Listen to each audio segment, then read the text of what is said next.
Salve, muito boa noite. O Frente a Frente de hoje é diretamente dos estúdios da Rede Vida, daqui de Brasília, com o ministro da Educação, Abraham Weintraub. Nós estamos falando do seu futuro. Investimento na educação é a longo prazo. O ministro Weintraub foi muito importante logo na transição, o secretário executivo do Ministério da Transição, que pegou todos os dados do governo anterior e definiu ali comandos iniciais, ficou um tempo como assessor especial no Palácio do Planalto e foi, então, destacado pelo presidente Jair Bolsonaro para comandar o Ministério da Educação. Por isso, eu tive acesso a um estudo de um técnico do IPEA, o Ayrton Ellery, que mostra ali até alguns pontos que o senhor falou, sobre alguns municípios, como Sobral, que virou aquela lenda, né? Que não investe tanto em dinheiro, mas tem resultados, porque tem uma série de pontos. Entre eles está o investimento na educação, mas que não é o principal, mas a continuidade de vários governos, né? E também premiar professores e diretores que deram certo e um comprometimento geral das escolas e principalmente da escola. Esse método pode ser usado em outros municípios. Ministro, o que eu fico impressionado, não sou nenhum estudioso de educação, é que o Distrito Federal investe mais, é um dos maiores salários em professores do Brasil, Sim. Não é o maior, mas um dos. A facilidade geográfica é invejável, quer dizer, você pode, em horas, chegar em qualquer escola do Distrito Federal e Sobral bate no Distrito Federal em qualidade, em resultado, né? Teresina também está melhorando muito. Teresina apresentou uma melhora muito forte.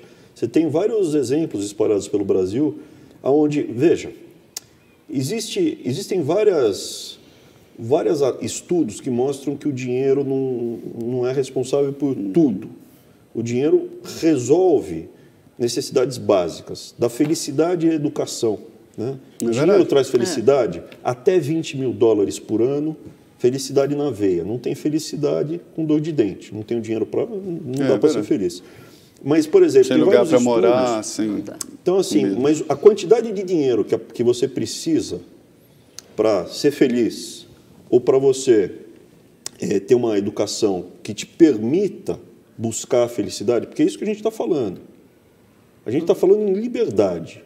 Por que você precisa ter saúde, precisa ter estudo, precisa ter um ofício? Para você ser livre e aí, com essa liberdade, poder buscar a sua felicidade. Esse é um princípio filosófico.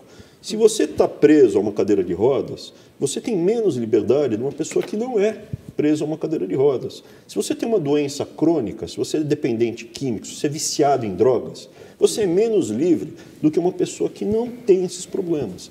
Então, saúde te dá liberdade. Educação te dá liberdade. Você saber ler e escrever te dá liberdade para quê? Para ter conhecimento das coisas, fazer juízos de valor próprios e aprender um ofício. Você aprender no ofício, você tem o quê? Condição de ter renda. E essa renda te dá liberdade. E o que a gente quer? Um Brasil de pessoas livres e não pessoas debaixo do cabresto de demagogos. Então, é mais profunda a discussão do que as pessoas percebem. A gente tem que alfabetizar a pessoa, não para ela ler o editorial da Folha. A gente precisa alfabetizar uma pessoa para ela poder pegar um texto e conseguir fazer um bolo. Poder pegar um manual de instrução e aprender a usar uma máquina. Compreender o que está lendo. Compreender o que está lendo e conseguir ser livre. Essa é a primeira etapa. Isso aqui é difícil. Ministro, algumas perguntas até a gente faz e já sabe a resposta. Eu juro para o senhor que eu não sei a resposta dessa pergunta. É porque alguns setores da iniciativa privada, por exemplo, Todos pela Educação, eles mostram ali detalhadamente dificuldades da educação, colocam o aluno brasileiro como o melhor aluno brasileiro, como ali um dos piores da Europa e tal e tal. Por que essas entidades não trabalham junto com o governo, junto com o Ministério da Educação e por que eles apresentam tantas críticas e divergências? Olha, o que eu posso falar, Zé Maria? Eu já passei, eu sou professor, tenho experiência como professor. Sou professor da Universidade Federal de São Paulo, concursado. Uhum. Eu tenho mais experiência de professor do que, eu diria, a média dos últimos ministros que passaram pelo cargo. Mas o que me traz para o cargo, do ponto de vista acadêmico, O presidente tinha até 2 Weintraub para escolher. Tinha eu e meu irmão. Meu irmão, ele tem o Arthur, ele tem uma robustez acadêmica que pouquíssima gente no Brasil tem.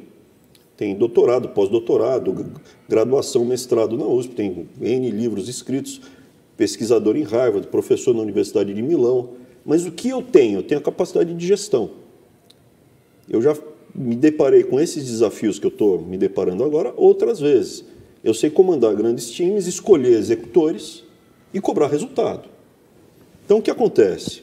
A gente escutou especialistas, vários, pegou as ideias que fazem mais sentido do ponto de vista científico, e aí bem objetivo, funciona, onde é que está? Mostra, explica, maravilha. E estamos implementando num período muito rápido de tempo. O que a gente fez num período muito rápido de tempo, a gente está falando aí de menos de 120 dias, a gente apresentou coisas que há muitos anos estavam escondidas debaixo do tapete e sem solução, e o problema crescendo. Hoje em dia a gente tem um plano, uma política nacional de alfabetização concreta em cima da mesa, que traz critério científico, e quero ver quem vai falar que está errado. A gente tem uma solução para o problema das faculdades federais, das universidades federais no Brasil e dos institutos federais. O Futuris pega os dois, buscando o quê? Libertar eles da dependência estrita do orçamento federal.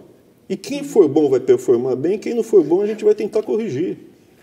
A gente já apresentou soluções desde o Enem até o ensino fundamental, não é só para alfabetização, e estamos para lançar agora um programa que a gente está escolhendo o nome para o ensino técnico, que é... Eu gosto do nome, mas eu deixo muito a minha equipe conduzir. Eu acho que quem está na linha de frente tem que ser o pai da criança, tem que receber os louros. Eu gostaria que fosse mestre artesão, mas estão trabalhando lá para ver o número. E o outro é o Semente do Futuro, que é para colocar as crianças nas creches na pré-escola, junto com o Fundeb, que já foi apresentado também. A gente já encaminhou a proposta de colocar critérios de desempenho para que os estados e municípios recebam mais dinheiro do governo federal. Sem critério de desempenho a fundo perdido, não tem dinheiro. Acabou essa farra, então. Do meu ponto de vista é o seguinte, eu vim lá de São Paulo, estava tocando a minha vida e destruíram o meu país. Eu tive um sucesso profissional que me permite olhar e falar assim, vou embora do Brasil ou não? Eu falei, não, eu não vou embora do Brasil, esse país é meu, vou ficar aqui, era dos meus pais, meus avós, bisavós, tataravós, tatarabisavós, desde sempre, eu sou descendente até de índio. Não vou embora daqui desse país porque chegou uma tigrada aí com a bandeira vermelha falando que é nossa e vai embora daqui, não vou. E quebraram o país. E hoje eu estou aqui. E quando eu estava lá em São Paulo, eu ficava fulo da vida pode falar, né? Pode. Fulo da vida de pagar imposto, 27,5% de imposto de renda, enquanto tem falso bom moço que aparece na televisão, viva, e paga através de uma CNPJ 16%, porque tem lá um acordo com uma rede de televisão, ganha mais de R$1 milhão por ano e paga 16%. Ou então a gente paga um imposto danado para gastar com um monte de coisa, com Porto de Mariel, com isso, com aquilo. Assim, quer receber dinheiro nosso? Tem uma aula do Milton Friedman que é maravilhosa.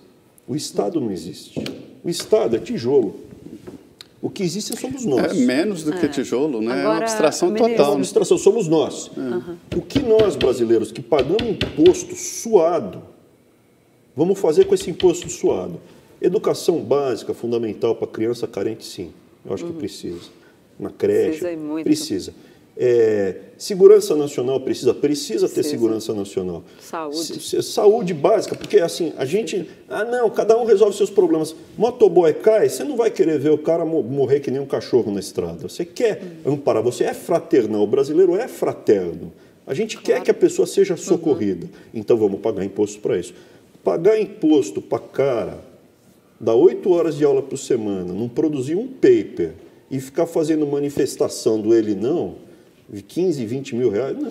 Mas o senhor falou muito assim de técnica, de critérios, e as críticas são muito fortes do governo com relação ao que foi implementado até hoje na educação. O ministro citou que não falou o nome, mas é o Paulo Freire, que é o grande ideólogo da educação brasileira.